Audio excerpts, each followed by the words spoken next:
हरिओम। बृहदवकड़ा चक्र में पंचक के बारे में बताया गया है। जैसा कि प्रायः सब लोग पंचक जानते हैं और हर कार्य में लोग पंचक का परहेज करते रहते हैं, यह ठीक नहीं है। इसमें यह स्पष्ट किया गया है कि पंचक में क्या क्या कार्य करने चाहिए और पंचक का निर्माण कैसे होता है, किन किन नक्षत्रों में पंचक होता है, यह बताया गया है। तो आइए देखते हैं पंचक।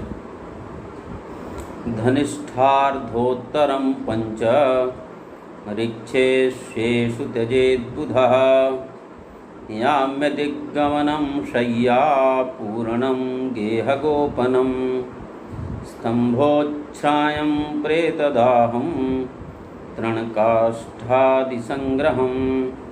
भवेत् पंचगुणं चात्र जातं लब्धं मृतं मतं।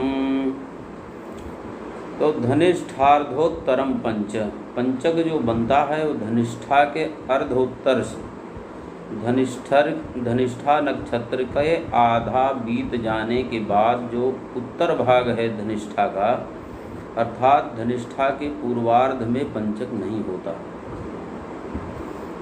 धनिष्ठा के उत्तरार्ध में आधे से बाद वाले भाग में पंचऋक्षेषु और वहाँ से लेकर 5 नक्षत्रों तक, तो धनिष्ठा, शतभिषा, पूर्वा भाद्रपद, उत्तरा भाद्रपद और रेवती, ये 5 नक्षत्र हुए। जिसमें मानना चाहिए कि धनिष्ठा के आधे से ही शुरू होता है, तो लगभग 4.5 नक्षत्र का पंचक माना जाता है।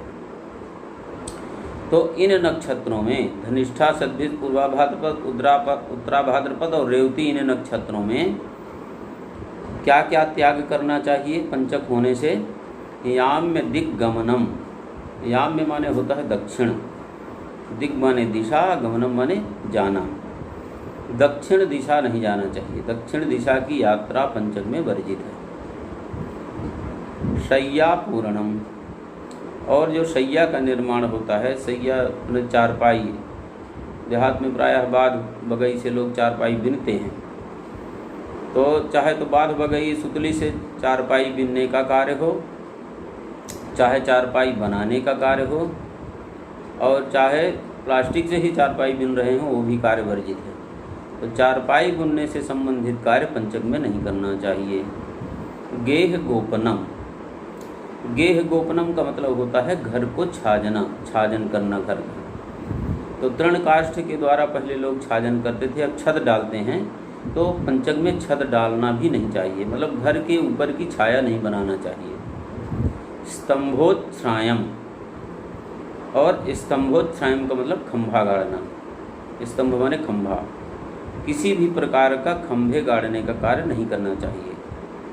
जैसे बल्ली हो उसको भी नहीं गाड़ना चाहिए, जैसे विवाह आदि में खंभा गाड़ा जाता है उसको भी नहीं गाड़ना चाहिए पंचक में, खंभा गाड़ना वर्जित है। और प्रेतदाहम, प्रेतदाह का मतलब होता है शवदाह, जब व्यक्ति मर जाता है तो उसको शव कहा जाता है, उस लाश को व्यक्ति के, तो शवदाह नहीं करना चाहिए पंचक कि किसी की मृत्यु वर्जित नहीं है पंचक में, मृत्यु भले हो जाए लेकिन शवदाह इसमें वर्जित है, शवदाह नहीं करना चाहिए। और तृणकाष्ठादि संग्रहम, और तृणकाष्ठ का संग्रह भी पंचक में वर्जित है। तृण काष्ठ का मतलब लकड़ी आदि इकट्ठी करना किसी प्रकार की, ये भी वर्जित है। भवेत् पंचगुणम चात्र जातम लब्धम मृतम मतम, इसलिए नहीं ये सब किया जाता क्योंकि अगर एक कार्य कर दिया जाए तो उसका 5 गुना करना पड़ता है। अर्थात अगर एक शवदाह कर देंगे आप तो कदाचित 5 लोगों की मृत्यु हो जाए तो 5 लोगों का शवदाह करना पड़ जाए।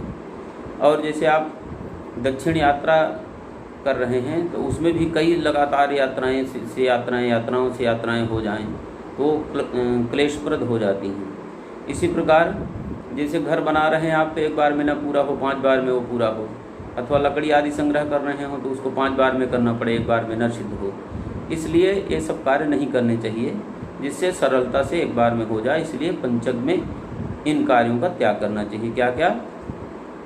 जैसे खंभा गाड़ना, दक्षिण दिशा की यात्रा करना, सौदाह करना, शैया बनाना और घर छाजन करना या छत डालना और तृण काष्ठ का संग्रह, मात्र इतने ही कार्य पंचक में वर्जित हैं। प्रायः लोग पंचक में किसी भी कार्य में पूछते हैं कि पंचक तो नहीं है। हर कार्य पंचक में वर्जित नहीं होता, मात्र इन्हीं कार्यों में पंचक का विचार करना चाहिए, अन्य कार्यों में पंचक का विचार ही नहीं करना चाहिए। तो आज आप लोगों ने पंचक का अध्ययन किया और उसमें क्या क्या कार्य नहीं करने चाहिए ये जाना, इसलिए यह समझकर स्वयं भी इसका ज्ञान रखें और अन्य लोगों को भी इसका ज्ञान प्रदान करें। हरि ओम।